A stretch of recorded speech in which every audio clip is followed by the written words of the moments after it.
수요일 날 되면 좀 체력이 약해지는 것 같아요.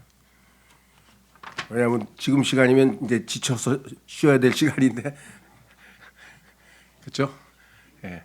에너지가 아침 내내 고갈해가지고 딱 떨어질 무렵에 이제 수요일 날. 근데 이거 아무리 조절하려고 해도 그렇다고 아침에 막 11시, 12시까지 잘 수도 없는 거고. 그러니까 꼭 수요일 날 되면은 뭐랄까요?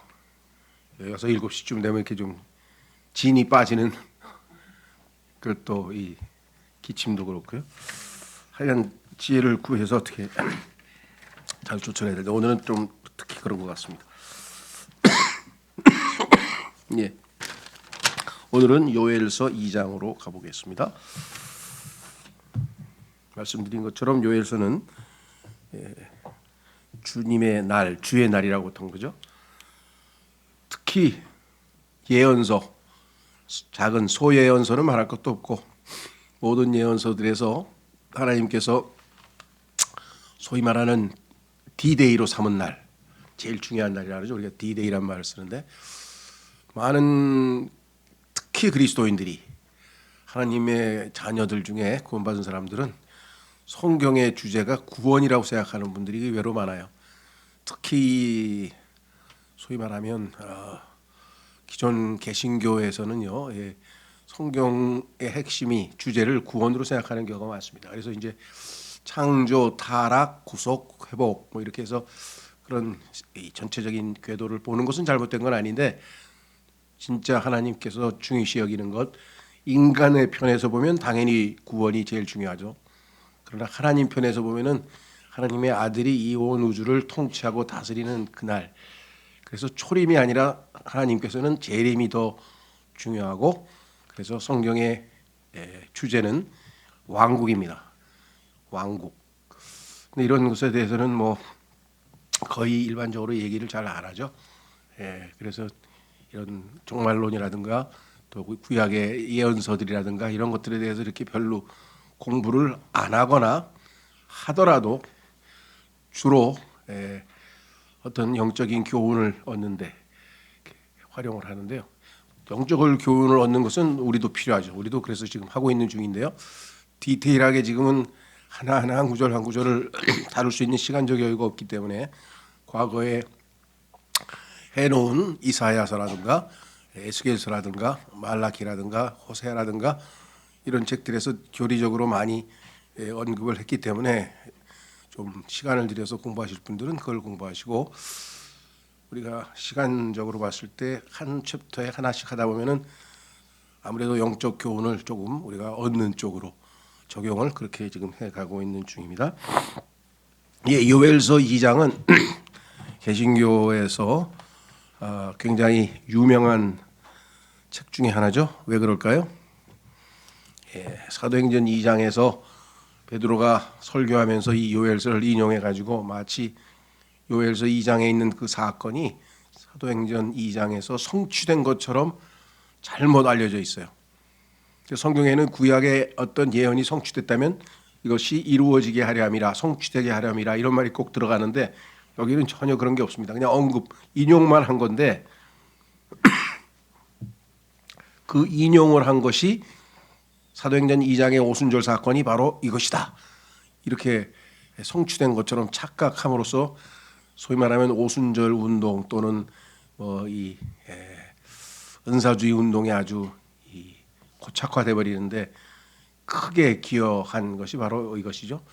그래서 성경에 실제적으로 하나님께서 3년 반 동안의 가뭄 끝에 이른 비와 늦은 비, 예를 들면 월 초에 비가 오고 월 말에 비가 오고 이렇게 해서 그 가뭄을 해소해서 풍성한 수확을 주시겠다고 하는 내용을 성령에다가 비유해 가지고 오순절날 이른 비가 내렸다. 그리고 1900년대 초에 미국에서 시작된 은사주의 운동이 있어요. 오순절 순복음교회 운동. 그 운동 때 막 방언하고 막 이런 역사들이 많이 일어나서 그것이 늦은 비다. 그래가지고 이 늦은 비를 하나님의 축복을 받아야 된다. 이게 아주 뭐 순복음교회 사람들은 뭐 거의 성경적 진리인 것처럼 이렇게 알고 있는데 성경과 전혀 무관할 뿐만 아니라 잘못된 왜곡된 해석이다, 이런 것을 우리가 좀 알아야 될 것 같고요. 두 번째는요, 요엘서에 보면은 11장에 2장 11절에 그 소위 말하면 문단이 끝나고 12절에 보면은 그 문단 표시가 하나 있습니다. 여러분들 거기 보면 문단 표시 있는 거 보이시죠? 예. 그래서 성경에는 사도행전 15장에 이르기까지는 계속해서 이 문단이 나누어져 있어요. 조심해서 우리가 잘 봐야 되는데, 문맥을 살필 때 특히나. 근데 이것을 10절에서 문단이 끊어져서 11절서부터 문단이 새로 시작되는 것처럼 이게 고쳐놓은 성경도 있고, 아예 12절에 나와 있는 문단 구분하는 표시를 아예 없애버린 성경들이 대부분입니다. 그 이유는 뭐냐? 이 11절이 10절과 연결이 되면은 거기 11절에 보면은 그리하여 주께서 자신의 군사 앞에서, 자신의 군사라고 하는 표현이 나오는데, 그러면 2장에 나와 있는 모든 군사가 주의 군사가 될 터인데, 이것을 문단을 잘못 나누면 거의 대부분이 앞에 있는 것들을, 심지어는 스코필드라고 하는 유명한 신학자까지도 이거를 소위 말하면 마귀의 군대로 해석을 하고 잘못 해석을 하는 이유가 성경을 손대서 그래요. 하나님께서 12절에서 문단을 나누었으면 1절서부터 11절까지는 같은 문맥 아니에요. 그렇죠? 근데 그걸 잘못 나누다 보니까 이 혼돈을 일으키는 이 두 가지가 지금 상당히 우리가 조금은 주목해야 될 그런 내용이라는 것. 그 내용은 과거에도 많이 좀 설명을 했기 때문에 그냥 그렇게 참조하시고요. 오늘은 요엘서로 바로 들어가 보겠습니다. 1절서부터 11절까지는요, 아시다시피 주의 날에 우리가 이제 주님께서 심판을 끝내고 이 지상에 내려오실 때 직접 내려오시죠. 그리스도인들 중에서도 예수 그리스도의 재림하면은 성경적으로 예수 그리스도의 재림은 주의 날이고 심판의 날입니다. 그런데 우리 그리스도인은 그 전에 7년 전에 있게 될 공중 재림을 생각하잖아요. 그래서 휴거와 관련된 공중 재림. 그러다 보니까 우리는 그리스도인들은 어떤 의미에서는 성경에서 예수 그리스도의 두 번째 다시 오심, 다시 말해서 재림은 지상 재림을 얘기하는데, 그리스도인들은 예수님 재림하면 자꾸만 휴거 내지 자기가 하늘나라에 올라가는 그 생각을 하는 경우가 거의 대부분이에요. 틀린 건 아닌데 교리적으로는 아니죠. 지상에 나타나는 것을 나타내는 거기 때문에 예수 그리스도의 지상 재림, 공중 재림이 아니라 이거는 은밀히 신부를 데리러 오시는 거고, 지상 재림은 심판하러 와서 왕이 되기 위해서 왕국을 세우러 오신 거기 때문에 이 주제는 예수 그리스도의 재림이고, 주의 날이 바로 예수 그리스도의 환난 끝에 있을 예수님의 재림을 의미하는 그것이기 때문에 하나님께서 가장 학수고대하는 날이라 그랬죠. D-Day. 왜? 왕이 되시니까 이제 완전히 성취하시게 될 테니까. 그래서 성경에서는 영어로는 the day, the, 그날이라고 번역하죠. 그날 또는 더 강하게 that day, 바로 그날. 그래서 그날이라고 하는 거나 아니면 the day of the Lord, 주의 날. 그래서 이런 표시가 나오면은 전부 다 하나님께서 제일 중요시 여기는 그 바로 그날이라는 것을 좀 염두에 두셔야 되는데, 여기는 아예 주의 날이라는 표현이 나오죠. 자, 2절 1절서부터 11절까지 쭉 본문을 읽어 가겠습니다. 너희는 시온에서 나팔을 불고 나의 거룩한 산에서 경보를 울리라. 그 지역의 모든 거주자들을 떨게 하라. 이는 주의 날이 오기 때문이요, 그날이 임박하여 가깝기 때문이라. 곧 어둠과 암울의 날이요, 구름들과 짙은 흑암의 날이며, 마치 아침이 산들 위로 퍼지는 것 같이 크나큰 백성이자 강한 백성이라. 예수님의 재림의 날을 해가 떠오르는 아침으로 비유한 그 표현들이 성경에 많이 나온다고 얘기를 했었죠. 그와 같은 것은 지금까지 없었으며 그 이후에도 심지어 많은 세대들의 연수들에 이르기까지도 더 이상 없으리라. 불이 그들 앞에서 집어 삼키며, 계시록에서도 예수님의 입에서 불이 나오죠. 그들의 뒤에서 불꽃이 타오르는도다. 그들이 오기 전에는 그 지역이 에덴 동산 같으나 그들이 지나간 뒤에는 황량한 광야 같도다. 그런즉 진정 아무것도 그들에게서 빠져나오지 못하리라. 자, 계시록 19장에 보면은 흰말 타고 예수님께서 재림하실 때에 우리가 흰말을 타고 주님과 함께 주의 군대로서 지상으로 내려오게 되는데, 그 우리의 모습이, 그 군대의 모습이 잘 묘사되어 있어요. 4절 그들의 모양은 말들의 모양 같도다. 그런즉 기병들 같이 그들이 그렇게 달리라. 계시록에도 말이란 표현이 나오죠. 마치 산들의 꼭대기들에 있는 병거들의 소음같이 그들은 뛰어오르나니 구루터기를 집어삼키는 불의 화염의 소음과 같고 전투 대열을 갖춘 강한 백성과 같도다. 그들의 얼굴 앞에서 백성들이 많은 고통을 받을 것이며 모든 얼굴들이 새까맣게 되리라.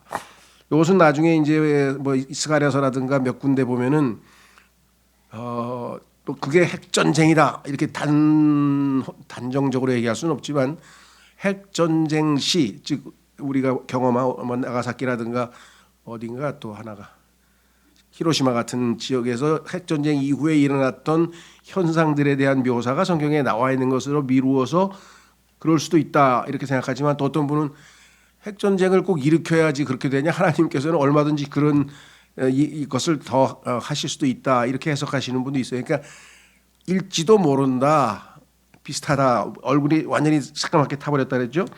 그들은 막강한 남자들처럼 달리리라. 그들은 전사들처럼 벽을 기어오르리라. 그리하여 그들은 각각 자기 길들로 진군할 것이나 그들은 자신들의 대열들을 흩뜨리지 아니하리라.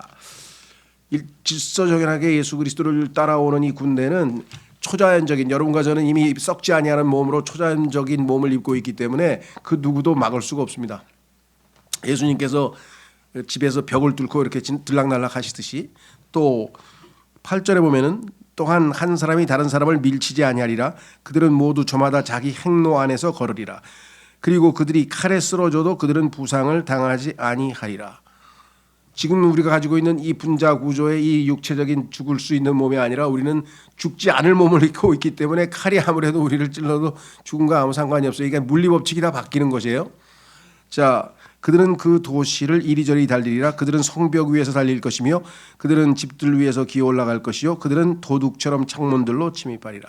예수 그리스도의 재림이 도둑처럼 온다고 하는 표현이 성경에 뭐 마태복음에도 있고 데살로니가 전서에도 있고 곳곳에 있죠.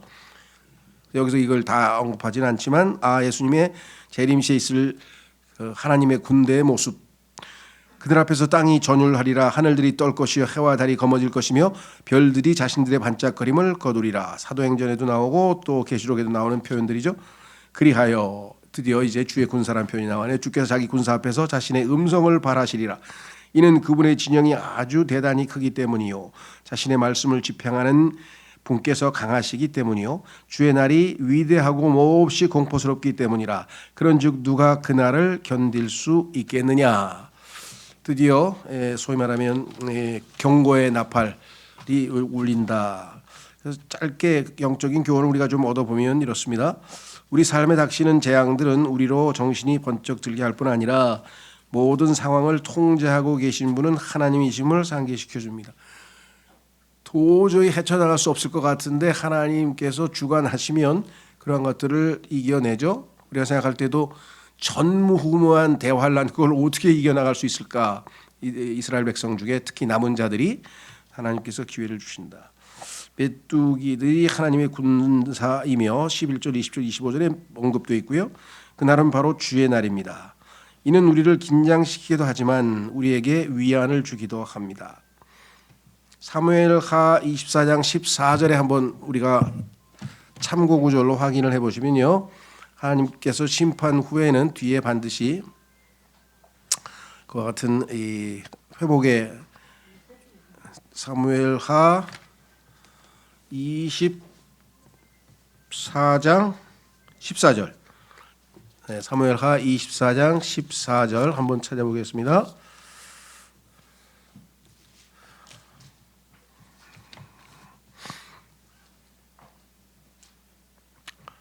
그러자 다윗이 갓에게 말하기를 내가 엄청난 궁지에 몰려있도다.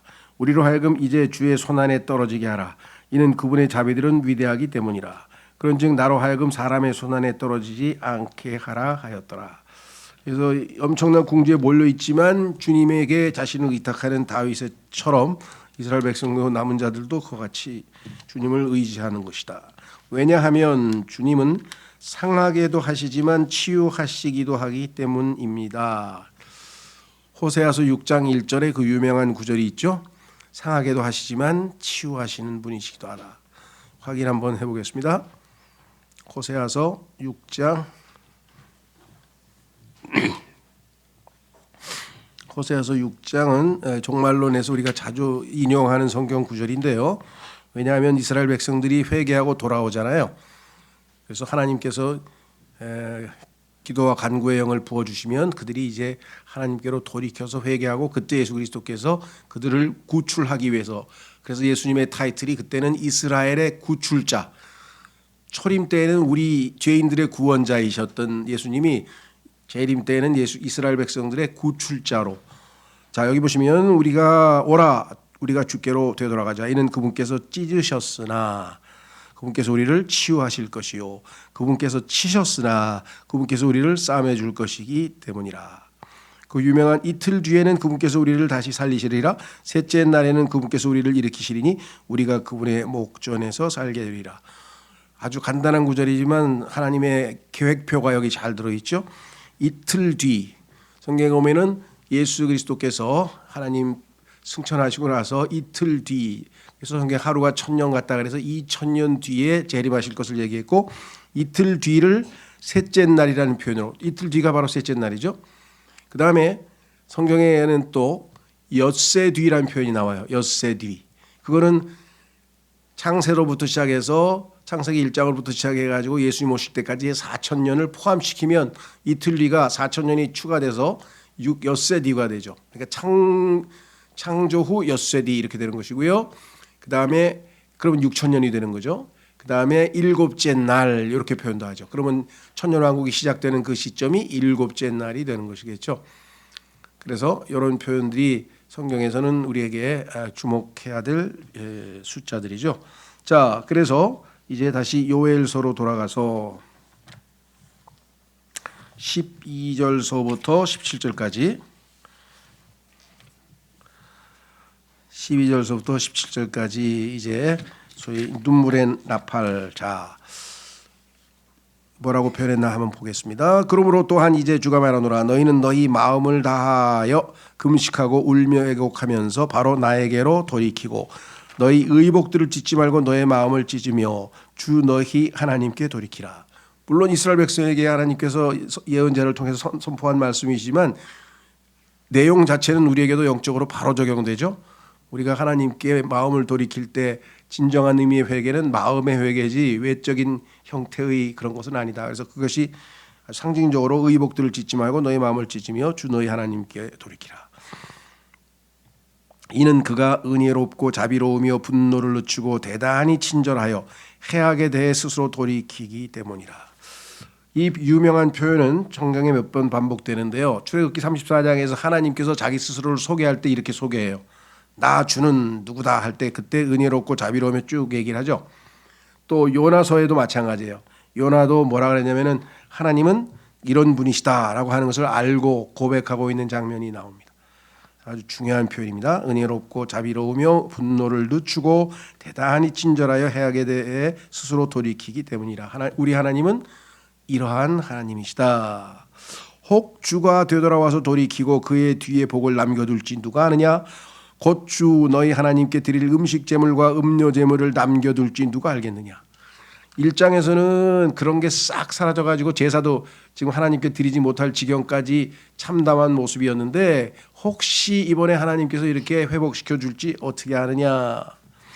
15절 시온에서 나팔을 불라 금식을 성결하게 구별하라. 엄숙한 집회를 소집하라. 백성을 모으라. 회중을 성결하게 구별시키라. 장로들을 결집하라. 아이들과 젖가슴을 빠는 이들을 모으라. 신랑이 그의 침실에서 나가고 신부가 그의 골방에서 나가게 할지어다.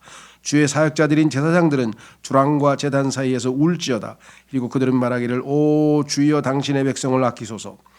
이 표현은 이스라엘 백성들이 하나님께 정말 회개하면서 간구하는 그 아주 너무 형식화되어 있는 것 같기도 하지만 이 표현이 굉장히 반복돼 나오죠. 당신의 백성을 아끼소서. 그리고 당신의 상속 재산을 치욕에 내어주지 마시고 이교도들이 그들을 다스리지 않게 하소서. 어찌 그들이 백성 가운데서 말하기를 그들의 하나님이 어디에 있느냐 해야 하나이까 할지어다. 하나님의 명예를 위해서라도 자신의 백성을 그냥 내어주지 마시고 하나님께서 아끼소서. 그렇죠? 예.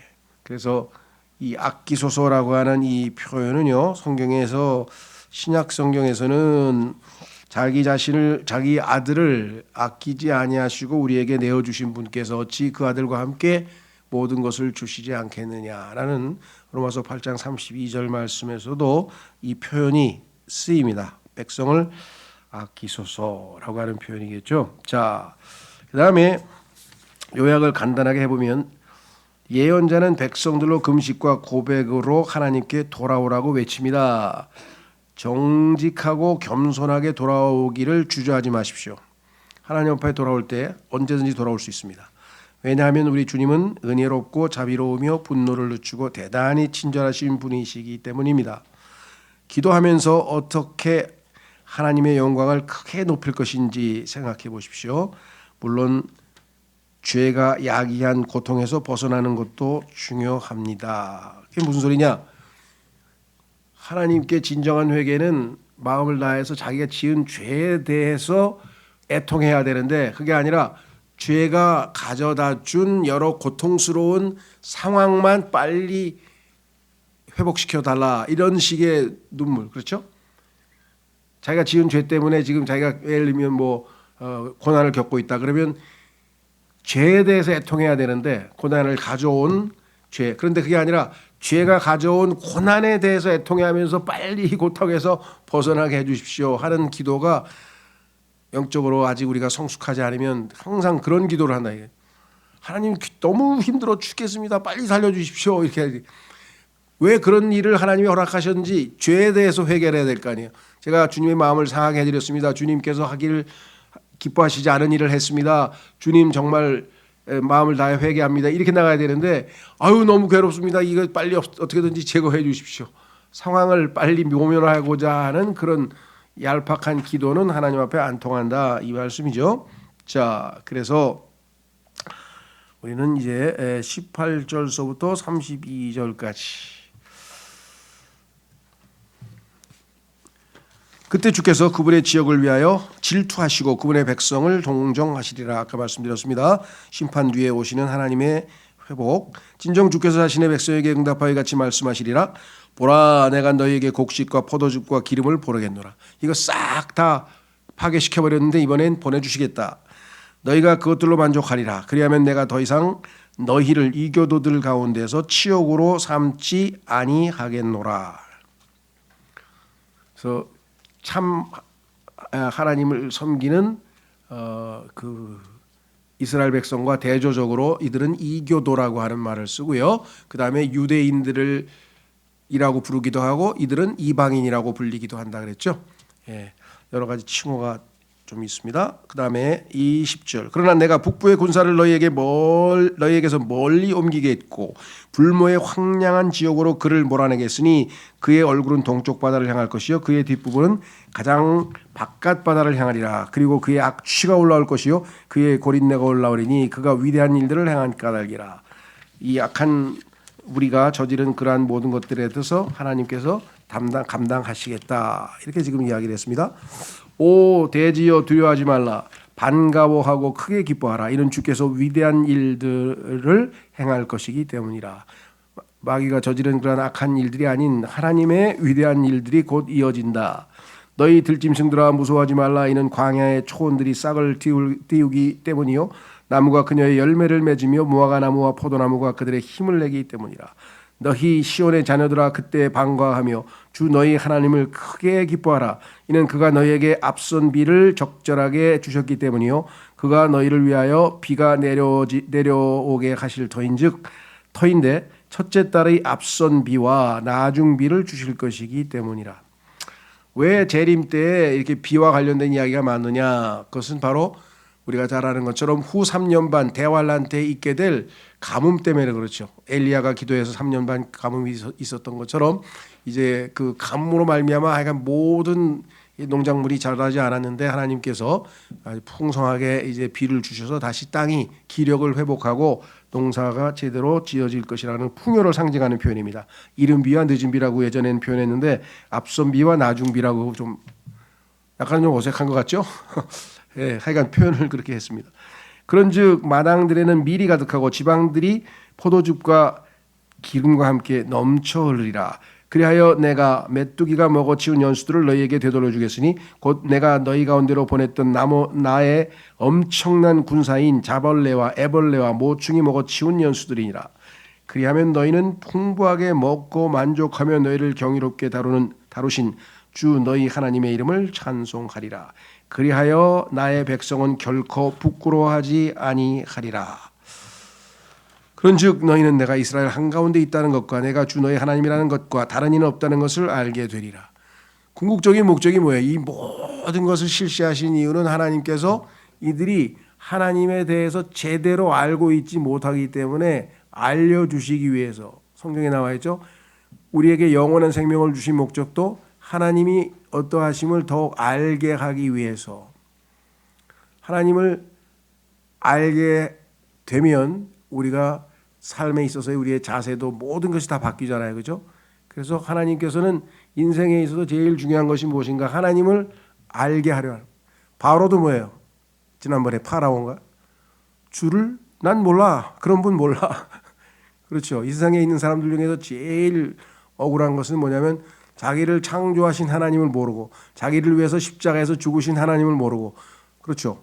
자기를 위해서 부활해서 의로움을 제공하려고 하시는 분도 모르고 영원한 집을 준비하러 가셨는데 그분도 모르고 그 예수님께서 사람들에게 했던 가장 위대한 질문이 뭡니까?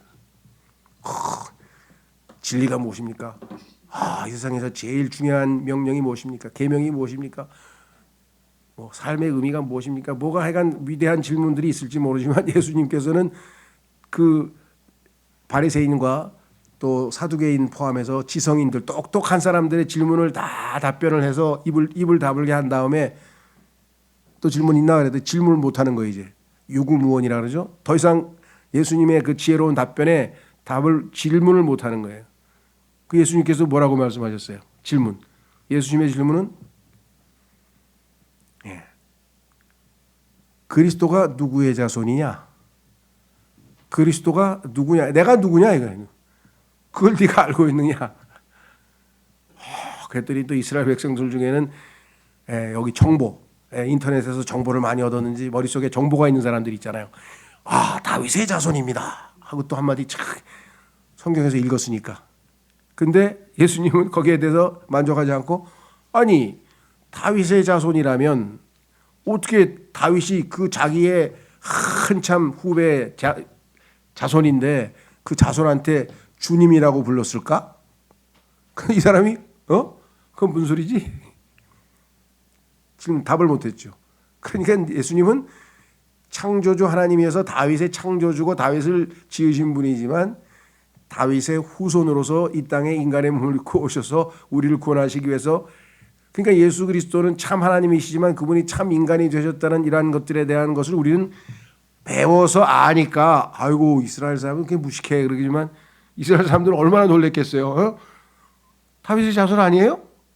메시아는 당연히 다윗의 자손으로 온다 그랬는데 그랬더니 근데 왜 다윗이 자기 자손을 보고 주님이라고 불렀을까 하고 시편을 딱 인용했더니 그건 무슨 소리지? 이렇게.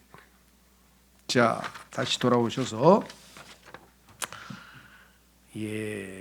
드디어 28절에서 32절까지 이거는 여러분과 제가 잘 알고 있는 바로 요엘서 이 부분이 사도행전 2장에서 인용이 됐는데요. 한번 읽어보겠습니다. 아마 여러분들이 읽으면 어디서 본 것 같다 그렇게 생각이 되겠죠.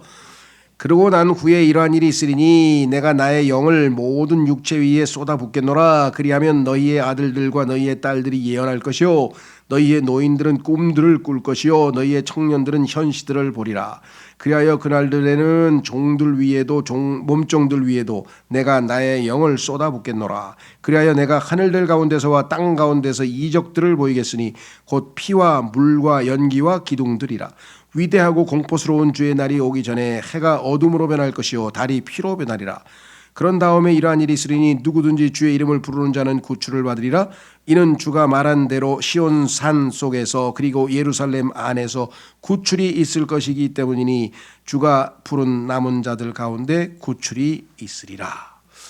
예수 그리스도의 재림. 그래서 예수님이 마지막 로마서 11장에 보면은 예수님의 타이틀 이스라엘의 구출자. deliverer. 구원과 구출이 뉘앙스가 약간은 좀 다른데요. 구출은 그야말로 막 재앙 가운데 있는 사람을 빼내는 거죠. 구출해내는 거죠. 우리 저 소방대원이 막 불에서 막 타려고 막 그런 사람들 뚝 들어가 가지고 이렇게 구출해내듯이 예수님께서 바로 이스라엘 민족의 구출자로 오는데 이날은 31절에 보면은 공포스러운 날이라 그러죠. 공포스러운 날. 자, 그런데 이 구절을 베드로가 인용을 했어요. 한번 확인해 보겠습니다. 그래서 엄청난 오해가 발생했어요. 자, 아까 그 앞선 비와 나중 비를 아까 그렇게 이상하게 영적으로 적용해서 오순절날이 앞선 비고 20세기 초에 있었던 이 오순절 운동이 나중 비라고 그렇게 해석을 한다 그랬죠. 자, 사도행전 2장으로 가보겠습니다. 사도행전 2장에 그 오순절 사건이 있고 하나님께서 베드로에게 이제 설교할 기회를 줬는데 쭉 설교를 하다가 2장에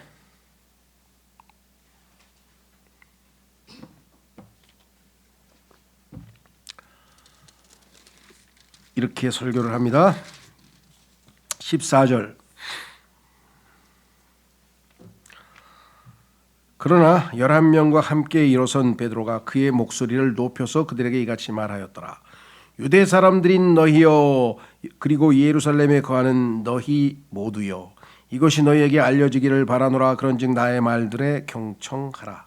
자, 그러니까 이 설교의 대상이 분명히 유대인들이죠. 그런데 그 유대인들의 한 설교를 가지고 소위 말하면 사도행전 28장 38장에서 얘기하는 것처럼 침례를 받으면 성령을 받는다는 이상한 교리를 만든 교단이 우리나라에도 있죠. 세계적인 교단인데 그리스도의 교회라고 하는 이상한 교단은 바로 유대인에게 사도 베드로가 한 설교를 가지고 이방인인 사람들이 구원 교리로 삼고요. 제가 알기로는 아마 기소선에서도 뭐 이 구절 많이 써가지고 침례 받으면 성령 받는다는 얘기를 한다는데 사실인지는 모르겠어요. 그냥 얼핏 들은 것 같아요. 저도 이것을 신약의 교리로 생각한 사람들 엄청 많아요. 완전히 반대죠. 우리는 예수 그리스도를 믿고 구원을 받으면 성령께서 우리에게 임하시는데 여기는 반대로 침례를 나중에 받는데 침례를 받으면 성령을 받는다는 교리를 갖다가 교회의 교리로 가져오면 이건 큰일 나는 얘기죠. 완전 이단이 되어버리는 것이. 자, 사도행전 2장의 14절. 자, 유대 사람들인 너희여, 그리고 예루살렘에 거하는 너희 모두여, 이것이 너희에게 알려지기를 바라노라. 그런즉 나의 말들에 경청하라. 이는 지금 겨우 낮 제3시이므로 너희가 추정하는 것처럼 이들이 취한 것이 아니기 때문이라. 대낮부터 술 먹는 사람이 어디 있냐? 우리말로 하면 현대말로 하면 그거예요. 그러니까 너희들이 본 건 술 취해서 한 게 아니고 성령께서 지금 성령에 취해서 지금 소위 말하면 방언하는 건데, 그러나 이것은 예언자 요엘에 의하여 언급된 바라. 자, 요게 이제 문제예요. 영어에서 this is, 이것은이라고 할 때 하는 표현은요, 문맥을 보면은 두 가지가 돼요. 앞에 어떤 일이 벌어졌어. 그렇죠? 그러면 이 사건은 무엇이다 하고 해서 이것이 앞에 있는 것을 받을 때가 있고요. 그다음에 이것은 이렇다 하고 뒤에 것을 받을 때가 있어요. 근데 그거를 잘못 해석하면은 지금처럼 엉뚱한 얘기가 나오는데 뭐라고 나오냐? 이것은 예언자 요엘에 의하여 언급된 바라. 그러니까 이것을 뭐로 받았냐면 앞에 있는 사건으로 받은 거예요.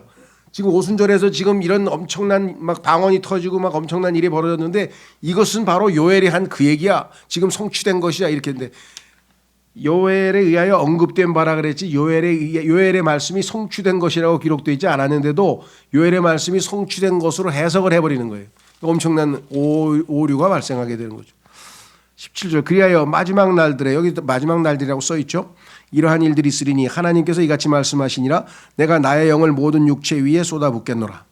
그러면 그 오순절날 성령 받고 방언한 사람 120명 뿐이고 구원받은 사람 3,000명 뿐인데 거기에 그냥 뭐 몇만 명이 있는지 모르겠는데 모든 육체에 지금 성령이 다 임했습니까? 뭐 읽으면서 벌써 오순절 사건하고 안 맞네. 누가 봐도 오순절 사건하고 안 맞아요.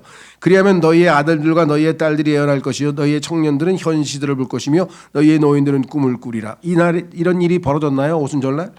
그리고 그날들에 내가 나의 종들과 나의 몸종들 위에 나의 영을 쏟아붓겠노라. 그리하면 그들이 예언할 것이고 그리고 내가 위로는 하늘들에서 이적들을 아래로는 땅에서 표적들을 보이리니 피와 불과 연기에서 나온 안개라. 그날 피와 불과 연기에서 나오는 안개가 그날 일어났어요? 오순절날? 그러면 난리가 났겠지. 실제적으로 여기 나와 있는 내용은 오순절날 성취된 게 하나도 없어요. 지금 갖다 붙인 거예요. 이것이라고 하는 것을 잘못 해석을 해가지고. 그리고 성취되었다는 말도 없는데 성취된 것처럼 착각을 한 거죠. 저 중대하고 현저한 주의 날이 오기 전에 해가 어둠으로 변할 것이요 다른 피로 변하리라. 그리고 나서 이러한 일이 있으리니 주의 이름을 부르는 자는 누구든지 구원을 받으리라. 자, 아까 요엘서에서 인용을 했는데 요엘서 인용한 것 중에서 현저하게 두 가지가 달라요. 첫째, 20절에 보면은 저 중대하고 현저한 주의 날이라, 현저한이라는 표현이 쓰였는데 눈에 띈다 이거죠. 야, 좀 신기하다. 오, 신기하다. 이렇게 현저한 날인데 아까 요엘서에는 공포스러운 날이라 그랬어요. 왜 공포스럽습니까? 예수 그리스도께서 진노의 날, 심판의 날, 그래서 그냥 화염으로 막 어마어마한 암흑했던 전쟁에서의 마지막 심판이니까 공포스럽지 않을 수가 없죠. 전무후무한 날이잖아요. 그렇죠? 그런데 신약의 그리스도인들은 구원을 받았고 그와 같은 공포에 참여하지 않기 때문에 엄청난 놀라운 날이기는 하나 공포스럽진 않죠. 우리는 공포를 느끼진 않잖아요. 예수님의 재림의 날, 그날 있을 어마어마한 하나님의 심판을 지금 우리가 요엘서를 읽으면서 와, 내가 거기에 참여하면 큰일인데 하고 우리가 공포 안 느끼죠. 왜? 우리는 거기에 안 갈 거니까. 그러나 엄청난 일이구나. 그래서 현저하다는 표현을 썼어요. 그렇죠. 거기서 벌써 차이가 있죠. 두 번째는 21절에 그리고 나서 이러한 일이 있으니 주의 이름을 부를 자는 누구든지 구원을 받으리라. 아까는 뭐예요? 분명하게 구출을 받는다 그랬잖아요. 그리고 대상이 뭐야? 민족, 이스라엘 민족이 구출을 받는 건데 여기는 개인이 구원을 받는 거야. 그러니까 지금 하나님께서는 이 두 가지 단어를 통해서 신약에 있는 유대인들에게 개인적 구원에 대해서 영적인 적용을 시키는 거예요. 이해가 되시죠? 자, 보세요.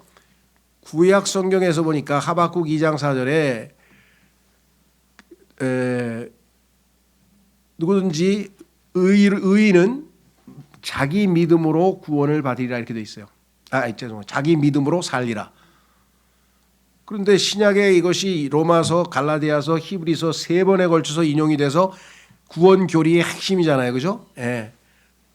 의인은 믿음으로 살리라. 근데 자기 믿음이란 말이 다 빠졌단 말이에요. 왜?